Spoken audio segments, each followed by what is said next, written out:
Anda tahu kan, kita ini sering banget terpaku pada gagasan usang tentang apa itu kekayaan. Maksud saya, ketika mendengar frasa aset bernilai tinggi atau kekuatan ekonomi negara, otak kita itu otomatis ngebayangin alat-alat berat Iya, kayak kilang minyak dilepas pantai gitu ya. atau pabrik raksasa. Bener banget. Pabrik baja dengan cerobong asap tinggi atau kapal kargo isi batu bara. Kita tuh udah dikondisikan bertahun-tahun untuk melihat ekonomi sebagai sesuatu yang, ya, harus ditambang dari perut bumi. Sesuatu yang kotor, masif, berwujud fisik, dan yang paling penting, pasti akan habis. Padahal realitasnya sekarang udah bergeser jauh. Betul, tumpukan riset di meja kita hari ini benar-benar membalikkan logika itu 180 derajat. Coba bayangkan kalau saya katakan, saat ini sebuah kode algoritma yang cuma diketik dari kamar kos kecil atau satu narasi cerita yang membungkus resep sambal rumahan, itu bisa menciptakan nilai jual yang menyaingi pabrik manufaktur tradisional. Masuk akal sih, karena tambang yang paling dalam dan tak terbatas itu kan sekarang ada di dalam kepala Anda sendiri. Nah, oke, mari kita bedah ini. Selamat datang di penelusuran informasi kita. Sesi ini khusus dirancang buat Anda para pembelajar yang pengen tahu kemana arah pergerakan uang dan karir di masa depan. Fokus utama kita kali ini mengambil rujukan dari materi pokok silabus kita di pertemuan ketiga adalah membedah anatomi 17 subsektor ekonomi kreatif di Indonesia. Ya, kita nggak bakal sekedar bacain daftar panjang 17 subsektor itu. Sama sekali nggak, kita akan bongkar cara kerjanya di dunia nyata, rahasia di balik pertumbuhannya, dan kenapa pemahaman ini penting banget buat Anda supaya nggak tergilas perubahan zaman. Setuju. Dan sebelum kita masuk ke rinciannya, kita harus sepakat dulu soal satu fondasi utama. Konsep dasar apa yang sebenarnya jadi bahan bakar ekonomi kreatif ini? Oke, pondasi utamanya apa tuh? Secara konseptual, seluruh subsektor ini digerakkan oleh stock of knowledge. Maksudnya, akumulasi pengetahuan, ide, dan kekayaan intelektual. Ini yang jadi faktor produksi utamanya. Berarti beda banget sama ilmu ekonomi klasik yang kita pelajari di sekolah ya, yang fokusnya cuma tanah, tenaga kerja kasar, sama modal uang. Jelas beda. Dan ini bikin saya ingat sama kerangka analisis futurolog Alvin Toffler, yang juga dibahas di materi kita. Dia memetakan perjalanan sejarah ekonomi itu kayak gelombang peradaban. Oh iya, teori gelombang Pongfler ya, itu menarik banget. Ya, teorinya luar biasa tajam. Gelombang pertama itu era pertanian, di mana kekayaan itu diukur dari seberapa luas lahan Anda dan seberapa banyak panennya. Terus, ratusan tahun kemudian, jedar, gelombang kedua datang. Revolusi industri kan, kekuatan beralih ke pemilik mesin pabrik. Betul. Terus gelombang ketiga masuk, yaitu era informasi dengan munculnya komputer dan internet. Nah, yang terpenting adalah gelombang tempat kita berselancar sekarang. Gelombang keempat, ekonomi kreatif.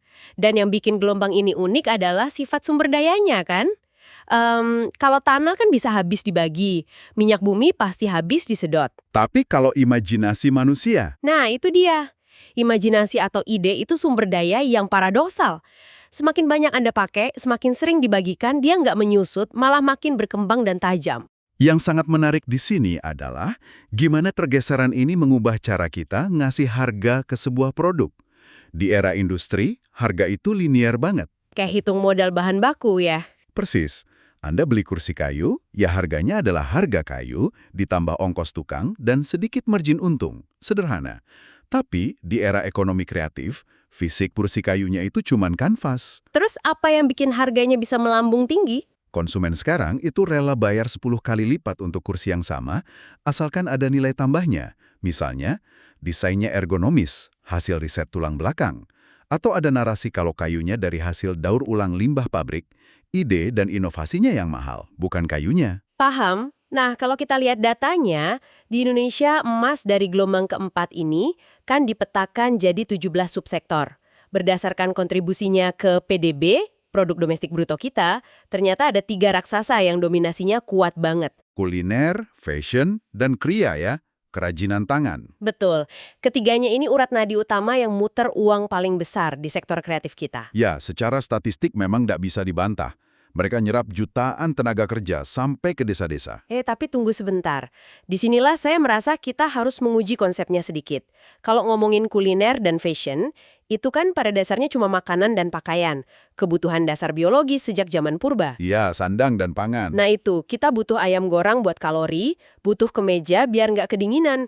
Kenapa tiba-tiba penjual mie ayam atau pabrik kaos kaki diklaim sebagai ekonomi kreatif? Bukannya orang udah jualan baju dari ratusan tahun lalu? Ini pertanyaan yang kritis banget. Garis pemisahnya itu bukan pada barang apa yang dijual, tapi gimana barang itu diciptakan dan dipasarkan. Kuncinya ada di satu konsep inti, yaitu value creation atau penciptaan nilai tambah. Jadi kalau cuma jualan buat bikin kenyang, itu masih ekonomi konvensional. Tepat. Usaha kuliner itu baru bertransformasi jadi ekonomi kreatif kalau ada inovasi di rantai nilainya. Ambil contoh kedai kopi masa kini. Mereka kan nggak cuma jual air hitam berkafein. Wah iya, mereka jualan estetika juga biasanya. Benar, mereka bikin branding visual yang kuat, packaging daur ulang yang bagus untuk difoto, dan storytelling tentang biji kopinya. Belum lagi pemasarannya. Mereka nggak sebar brosur kertas lagi. Pasti pakai digital marketing ya, nyari algoritma biar masuk FYP di TikTok. Persis. Mereka menggabungkan seni visual, sosiologi, dan teknologi buat jualan gaya hidup. Begitu juga fashion. Kain katun biasa berubah jadi kreatif pas desainnya bawa identitas budaya atau proses potongnya pakai teknik minim limbah. Kreativitas yang ngubah komoditas mentah jadi sebuah pengalaman ya. Luar biasa. Dan selain tiga raksasa tadi, materi pertemuan ketiga kita ini juga ngasih sorotan tajam ke bintang teknologi yang tumbuhnya cepet banget. Game developer dan animasi ya? Iya, aplikasi, game developer, film, dan video. Ini bukti nyata gimana teknologi bisa melipat gandakan nilai ide. Game itu bukan sekedar hiburan anak kecil lagi loh sekarang. Ini medan pertempuran triliunan rupiah. Dan yang jadi bukti daya ledak talenta lokal kita adalah pas mereka mulai memasukkan kearifan lokal ke dalam kode digital. Ini fenomena idea linking tingkat tinggi. Kayak game Nusantara Online atau Kurustera yang disebut di dokumen kita itu ya. Iya, pendekatan yang cerdas banget. Selama ini kan pemain kita dijejali fantasi Eropa dengan naga dan kesatria atau mitologi Nordik. Nah, kreator kita lihat peluang ini. Mereka ambil kekayaan mitologi pewayangan, terus diubah jadi game interaktif global. Tapi ngubah cerita wayang jadi game itu kan berisiko bikin gamenya terasa kaku, kayak ensiklopedia digital gitu. Gimana mereka ngakalinnya biar tetap seru dimainin? Disitulah problem solving dari desainer game diuji. Mereka nggak cuma nempelin gambar wayang di layar, mereka bedah sifat tokohnya, terus dijadiin mekanika permainan. Misalnya tokoh wayang elemen angin dikasih kemampuan taktis khusus di gamenya. Oh, dibikin jadi karakter yang bisa bermanuver cepat gitu ya? Terus latar belakangnya pakai candi-candi Jawa berteknologi 3 dimensi? Betul. Buat pasar luar, ini fantasi yang super eksotis dan baru. Buat pasar kita sendiri, ini validasi budaya. Menjadikan budaya lokal sebagai bahan mentah premium untuk diekspor secara digital. Brilian. Tapi gini, biar kreator ini bisa berinovasi, mereka kan nggak bisa kerja sendirian. Di 17 subsektor ini ada mesin penggerak rahasia yang beroperasi di latar belakang. Subsektor yang sering kurang dapat panggung utama ya? Iya, mari kita soroti arsitektur dan periklanan. Kalau mesin pendukung ini berhenti, ekosistem kreatif bisa runtuh. Banyak yang salah paham mikir arsitektur cuma soal gambar denah rumah. Padahal, di ekonomi kreatif, ini soal pemecahan masalah spasial. Mulai dari tata kota, sampai merenovasi gedung peninggalan kolonial tua, biar bisa dipakai jadi studio kreatif modern tanpa merusak nilai sejarahnya. Nah, mereka kan nyediain wadah fisiknya. Terus gimana inovasi dari studio itu bisa sampai ke tangan konsumen? Disinilah bagian yang sangat menarik, karena periklanan mengambil alih kemudi. Periklanan zaman sekarang beda banget sama zaman dulu yang cuma nyetak baliho gede di pinggir jalan. Betul. Sumber kita nekenin kalau periklanan modern itu adalah seni psikologi perilaku yang pakai big data. Karena komoditas paling mahal sekarang bukan barang, tapi perhatian Anda, atensi manusia. Bener banget. Tantangannya adalah bikin desain komunikasi, mau itu gambar atau video, yang bisa bikin Anda berhenti nge-scroll layar HP dalam waktu kurang dari 3 detik. Itu butuh kreativitas naratif dan analisis data tingkat dewa. Dan ngomongin analisis data dan naratif, Ada juga subsektor penerbitan dan riset pengembangan atau R&D. Penerbitan ini yang paling berdarah-darah berevolusi karena disrupsi digital. Mereka harus banting setir ke audiobook dan platform interaktif. Artinya, kalau nggak ada riset material baru, pewarna organik, atau tren konsumen, semua subsektor tadi bakal terus-terusan mendaur ulang ide yang sama. Jika kita hubungkan ini dengan gambaran besarnya, ke-17 subsektor ini kan terikat dalam ekosistem rantai nilai. Sering disebut model triple helix. Helix ganda 3, ini istilah yang sering kita dengar di pidato resmi ya. Tapi gimana sih kerja nyatanya ketiga elemen ini? Tiga rodanya itu kan cendekiawan, bisnis, dan pemerintah. Bayangin simulasi ini. Ada peneliti kampus di subsektor R&D ngabisin 3 tahun neliti pewarna alami dari limbah kulit buah naga. Wah, inovasi keren tuh. Tapi biasanya akademisi mentok karena nggak punya jaringan buat produksi massal kan? Persis. Makanya roda kedua masuk, pelaku bisnis. Sebuah brand lokal beli lisensi risetnya, terus dipakai bikin koleksi pakaian ramah lingkungan buat diekspor. Terus putarannya bakal jalan. Tapi tunggu, roda ketiga, pemerintah, perannya apa di sini? Tanpa pemerintah, inovasi tadi gampang dicuri. Pemerintah harus fasilitasi hak paten, ngasih insentif pajak buat startup fashionnya, dan buka jalur ekspor. Kalau satu roda macet, inovasi mati di tengah jalan. Rapuh juga ya ternyata. Analisis triple helix ini menjanjikan banget di atas kertas. Sayangnya, tumpukan dokumen kita juga menelanjangi berbagai ancaman nyata di lapangan. Ekosistem ini banyak banget rintangannya. Ya, dan ironisnya, ancaman terbesar lahir dari sifat produk itu sendiri. Karena basisnya digital atau ide tak berwujud, produk ini sangat rentan disalin ilegal. Pembajakan ya. Kalau Anda bikin mesin pabrik, saingan Anda harus bongkar baja bertonton buat niru. Tapi kalau karya Anda itu aset digital, desain grafis, naskah, atau musik, wah, satu klik salin tempel hilang deh pendapatan berbulan-bulan. Pelanggaran HKI atau hak kekayaan intelektual ini ngebunuh insentif manusia buat berinovasi. Ini memunculkan satu pertanyaan penting. Gimana kita bisa melindungi karya ini? Mendaftarkan paten dan hak cipta itu bukan cuma urusan birokrasi, itu benteng pertahanan. Dan pemerintah harus pastikan regulasi HKI ini ramah biaya buat pengusaha mikro, bukan cuma buat korporasi raksasa. Tapi masalah kita bukan cuma pembajakan loh, ada juga ketimpangan infrastruktur. Internet cepat dan Creative Hub masih terpusat di Jawa dan Sumatera. Padahal kearifan lokal kita tersebar sampai Papua. Itu masalah infrastruktur.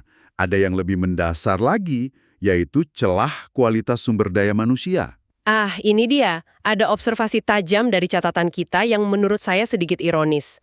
Banyak lulusan kampus bawa ijazah IPK tinggi, lulus cum laude, tapi pas masuk industri ekonomi kreatif malah gagal bersaing. Kenapa coba? Karena pendidikan bertahun-tahun mereka didesain buat era industri lama. Dilatih buat patuh prosedur, hafal teori tebal, dan cari satu jawaban benar di ujian pilihan ganda. Bener banget. Padahal di dunia nyata, industri kreatif nggak ada ujian pilihan ganda. Kalau Anda kerja di arsitektur atau desain komunikasi visual, klien nggak nanya nilai ujian akhir. Klien cuma ngasih anggaran pemasaran yang mepet atau tanah yang sempit, terus nanya, solusi inovatif Anda apa? Nah itu, kemampuan menghafal nggak laku. Yang dicari itu keluasan berpikir dan pemecahan masalah. Pekerja yang nunggu instruksi manual bakal langsung tersingkir. Makanya butuh keberanian buat menggabungkan disiplin ilmu yang kelihatannya nggak nyambung. Idea linking lagi ya. Dan ada satu mahakarya nyata dari riset kita soal ini. Pemanfaatan budaya berkelanjutan yang menghasilkan batik fraktal. Wah ya, ini studi kasus brilian. Buat Anda yang belum familiar, batik fraktal ini bukan sekedar mesin cetak otomatis yang ngekap kain gitu aja kan? Jauh lebih canggih dari itu. Ini soal algoritma matematika yang merancang pola batiknya. Peneliti kita membedah pakem pola batik tradisional, terus diubah ke bahasa pemrograman pakai formula matematika fraktal. Fraktal itu yang perulangan geometris kompleks itu ya? Jadi roh desain batiknya diubah jadi baris kode digital? Tepat sekali. Cuma dengan ngubah variabel di software, komputernya bisa ngasilin ribuan variasi desain batik baru dalam hitungan detik. Motifnya tetap punya DNA budaya asli, tapi kompleksitas geometrisnya mustahil digambar manual oleh otak manusia. Dan setelah printnya jadi dari software, baru pengrajin kria atau fashion mengeksekusi ke atas kain. Integrasi yang fenomenal banget. Ratusan tahun warisan seni digabung sama komputasi matematika abad 21. Ini solusi yang melindungi sekaligus kembangin budaya kita. Betul. Kearifan lokal itu keunggulan absolut yang nggak bisa ditiru negara manapun kalau diekstraksi dengan alat yang tepat. Nah, jadi apa makna dari semua penelusuran kita ini? Kenapa membedah 17 subsektor dari materi pertemuan ketiga ini sangat vital? Pesannya jernih banget. Entah Anda lagi ngerintis startup, ngembangin bisnis keluarga, atau pengen bertahan di kantor multinasional, Anda harus sadar. Senjata paling berharga bukan sekedar hafal cara pakai satu software. Karena software selalu berganti dan diperbarui. Betul. Aset termahal Anda adalah kemampuan ngelihat masalah dari sudut pandang baru, mengenali hubungan antar gagasan acak, dan ngeracik inovasinya. Dari sekedar pekerja teknis linier, jadi perancang solusi. Tapi tunggu, sebelum kita tutup sesi ini. Tadi kita merayakan gimana otak manusia itu tambang tak terbatas. Tapi laporan kita juga ngasih peringatan soal kedatangan era Society 5.0. Era di mana batas ruang fisik dan siber makin pudar ya. Ya, dan ancamannya bukan lagi robot pabrik yang merakit mobil. Ancaman barunya adalah AI, atau kecerdasan buatan yang mulai masuk ke ranah kognitif dan penciptaan. Menakutkan sih kalau dipikir-pikir kecepatannya. Algoritma sekarang udah bisa desain logo instan, bikin kode aplikasi, bahkan nulis naskah copywriting periklanan yang persuasif banget. Musik sama lukisan aja udah bisa dibikin AI. Sektor kreatif yang kita kira cuma bisa dilakukan manusia, mulai direplikasi digital. Itulah titik kritikal peradaban kita. Kalau mesin pelan-pelan bisa ambil alih pekerjaan kreatif teknis di 17 subsektor ini, lantas apa monopoli eksklusif otak manusia ke depannya? Mampukah AI mereplikasi empati dan kearifan lokal yang otentik? Atau justru gempuran AI ini memaksa kita untuk secara radikal ngedefinisiin ulang makna kata kreativitas itu sendiri? Sebuah teka-teki yang harus kita jawab bersama di masa depan. Benar banget. Otak manusia itu tambang emas tak terbatas. Tapi kita harus segera berevolusi nyari skop jenis baru.